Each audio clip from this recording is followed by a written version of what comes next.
ওম নমো শান্তি হরি। সমস্ত মতুয়া ভক্তের চরণে শত শত প্রণাম জানিয়ে আজকের আলোচনা শুরু করিতেছি। নমো শান্তি হরি। সত্যভাম গুরুচাঁদ। যুগ অবতার রূপে পরিমাণ পরম পিতা পরমেশ্বরকে বহুবার অবতার গ্রহণ করতে হয়েছে। এই ধরাধামে যিনি সর্বশক্তিমান, তিনি সাকার, তিনি নিরাকার। তার কি প্রয়োজন নয় তিনি কি করবেন না করবেন তার সীমারেখা টানা আমাদের শুধু দৃষ্টতা নয়, মূঢ়তাও।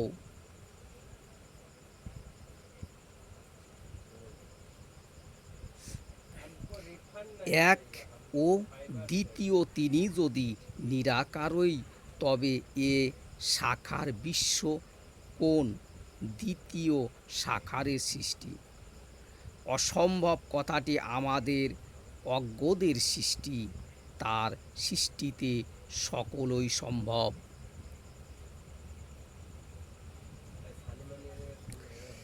যে যুগে যতটুকু প্রয়োজন সে যুগে তিনি ততটুকুই সাধন করেন।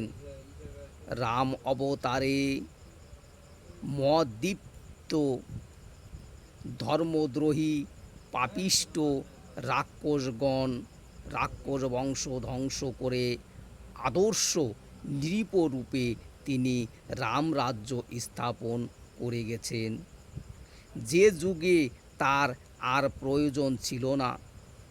কৃষ্ণ অবতারে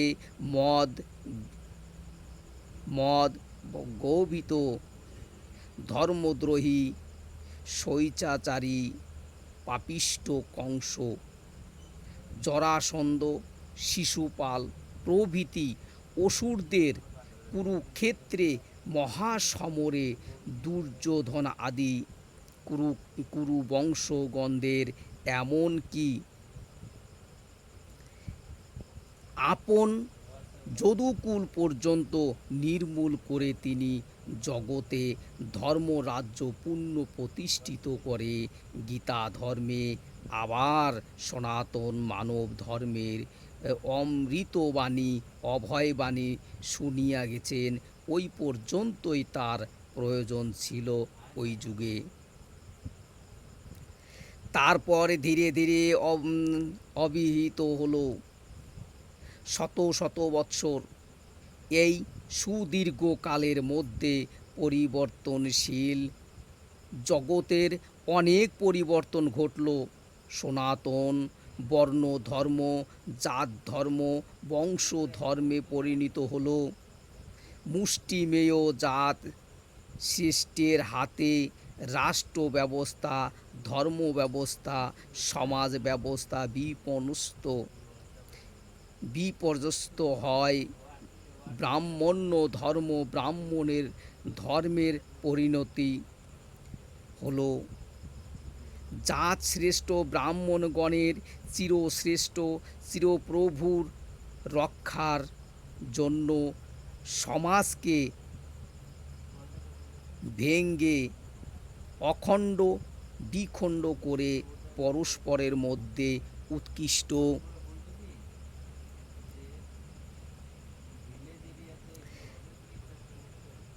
উৎকট বিদ্বেষ সৃষ্টি করা হলো। ধর্মের নামে মিথ্যা আচার ভিত্তিক বিচারের অনুশাসনের নিত্য শোষণ চলতে লাগলে উচ্চ নিচ ছোট বড় অস্পৃশ্য ভেদ বৈষম্য নির্বিচার অত্যাচার নির্মম অবমাননার মানুষের অধিকার বঞ্চিত নির্যাতিতদের জীবনযাত্রা দুর্বিষহ হয়ে উঠল। তারা দলে দলে ধর্মান্তর গ্রহণের প্রাণের জ্বালা জোড়াতে লাগল। ঐক্যহীন দুর্বল জাতি বারবার পরাধীনতার শৃঙ্খলে বদ্ধ হলো। নানা ধর্মমত উপদেষ্টা সৃষ্টি হলো। ধর্ম বিপ্লব, সমাজ বিপ্লব ও রাষ্ট্র বিপ্লবে ঘোর তমআসন্ন এই চরম দুর্যোগ যুগের শঙ্কর এলেন। কত মহাপুরুষ এলেন এলেন শ্রী চৈতন্য। তারা নানা তত্ত্বোপদেশ, প্রেম ধর্ম প্রচারে মুমূর্ষ জাতির প্রাণ রক্ষা করলেন। কিন্তু এদের কেউ অবতার নন, কেউ বৈদান্তিক, কেউ দার্শনিক, কেউ সিদ্ধযোগী। শ্রী চৈতন্য কৃষ্ণ প্রেমে পরম পাগল ভক্ত, মহাপণ্ডিত। প্রেম ধর্ম প্রচারের দ্বারা মর্মান্তর গ্রহণ থেকে হিন্দু ধর্মকে রক্ষার জন্য তিনি বহু ঐতিহাসিক মনীষী এবং তার ভক্তবৃন্দের নিকটে অবতার রূপে স্বীকৃত।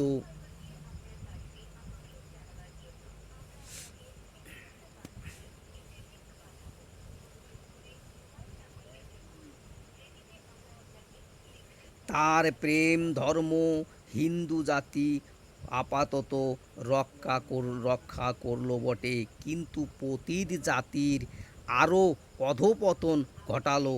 তিনি দিন দিন তারা দলে দলে সেবা দাসী রেখে সংসার ধর্ম ত্যাগ করে কু আদর্শে সমাজকে কলঙ্কিত করতে লাগলো। জাতি আবার ধ্বংসের পথে। এমনি সংকটকালে দূরদৃষ্টিমতো দুষ্কৃতি দমন এবং ধর্ম সংস্থাপনের জন্য পূর্ণরূপে যিনি অবতীর্ণ হলেন, তিনি শ্রী শ্রী হরিচাঁদ ঠাকুর, শ্রী শ্রী গুরুচাঁদ ঠাকুরের পরম আরাধ্য পিতা। শ্রী শ্রী ঠাকুর এবার আর ক্ষত্রিয় কুমার রূপে নয়, ব্রাহ্মণ তনয় রূপে নয়, এবার এলেন এক অভাবনীয় রূপে, অভিনব রূপে, পতিত পাবন রূপে। পতিতের ঘরে পতিত উদ্ধারের জন্য পূর্বে আর কোনো অবতারই হয় নাই। তিনি এবার মুষ্টিমেয় দুষ্ট দমনের কথা আদৌ ভাবলেন না, গভীরভাবে ভাবলেন শত শত বৎসরের নিষ্ঠুর শাসন শোষণের ঘোর তমাচ্ছন্ন সর্বহারাদের কথা, সমাজের বৃহত্তম অংশ পতিতদের কথা, তাদের উত্থানের কথা। জ্ঞানীজন গ্রাহ্য কৃষ্ণ শঙ্কর চৈতন্যের গভীর জ্ঞান গর্ভ তত্ত্বোপদেশ এদের উদ্ধৃত করা সম্ভব নয়। বিদ্যাহীন, বুদ্ধিহীন, আত্মবিশ্বাসহীন এদের হীনমান্যতা দূর করতেই হবে। তাদের বোঝাতে হবে তারা মানুষের সকল অধিকারে তাদেরও সমান অধিকার। তাদের বুঝতে হবে ত্যাগ ধর্ম তাদের ধর্ম নয়, তাদের আগে ভোগ, প্রয়োজনে পরে ত্যাগ। ভোগের সুখ অনুভব দ্বারা পরম সুখ অনুভূতির ত্যাগই সার্থক ত্যাগ। ভোগ ভিন্ন ত্যাগ হয় না। এই ভোগের জন্য ধন চাই, বিদ্যা চাই। লক্ষ্মী সরস্বতী যার সহায় সেই সুখী।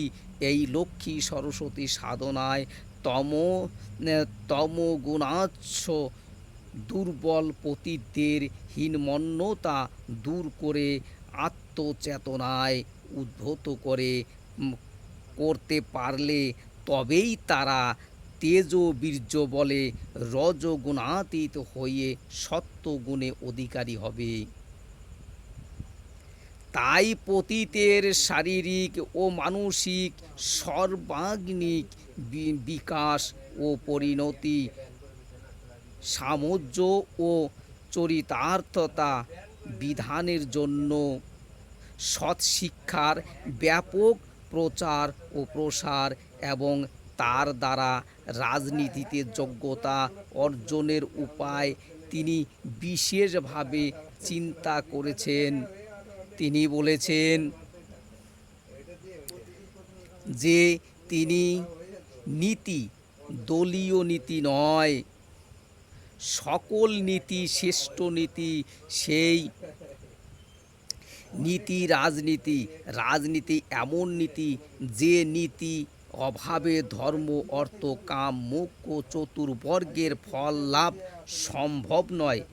পূর্ণ আদর্শ গৃহীরূপে নিজের জীবনের বহু আচরণের দ্বারা তিনি পতিতের পাবনের বিধান করেছেন।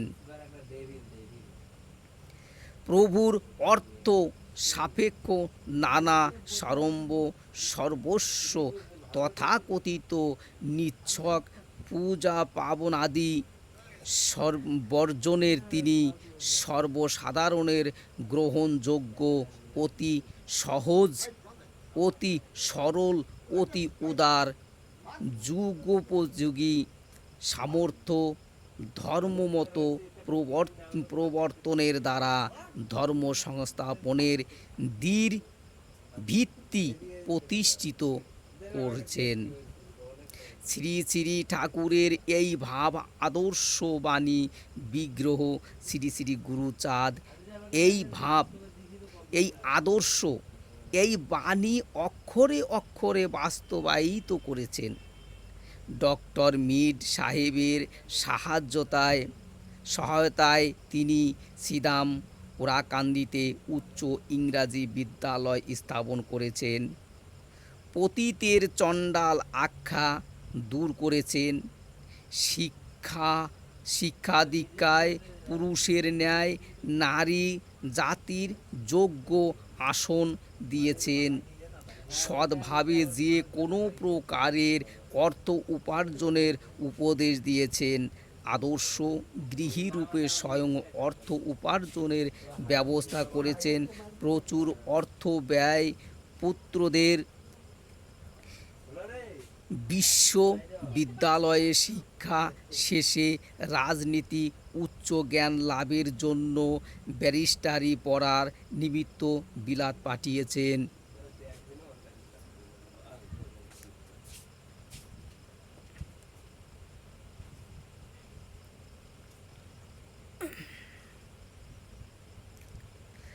আজ যে পতিতের মধ্যে শত শত উচ্চ শিক্ষিত জীবনের বিভিন্ন ক্ষেত্রে প্রতিষ্ঠা লাভ করেছেন, এ শ্রী শ্রী ঠাকুরের, শ্রী শ্রী গুরুচাঁদের কৃপা।